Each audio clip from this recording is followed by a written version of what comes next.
বলবার মতো কোনো কন্ডিশনে এখনো উনি আসেন নাই। উনি খুব ডিপ কন্ডিশনে আছেন, এটাকে আপনারা ভেন্টিলেশনও বলতে পারেন বা খুব ক্রিটিক্যাল কন্ডিশনও বলতে পারেন।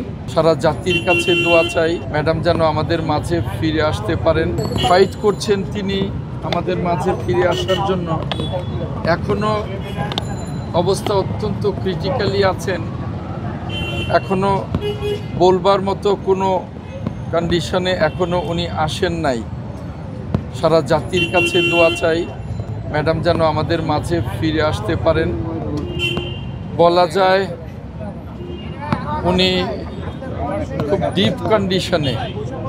আমি ঠিক ডিপ কন্ডিশনের ব্যাখ্যাটা আপনাদের কাছে দিতে চাই না, এটুকুই বলতে চাই উনি খুব ডিপ কন্ডিশনে আছেন।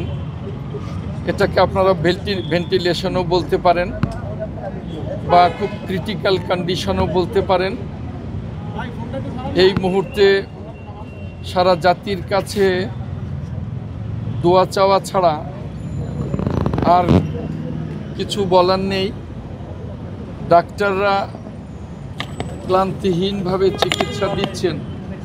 এর আগে আমেরিকা, ইংল্যান্ড এবং বাংলাদেশের ডাক্তাররা চিকিৎসায় ছিলেন। এখন চায়নার ডাক্তাররাও ইনভলভ হয়েছেন। সকলে মিলে ক্লান্তিহীনভাবেই চেষ্টা করছেন।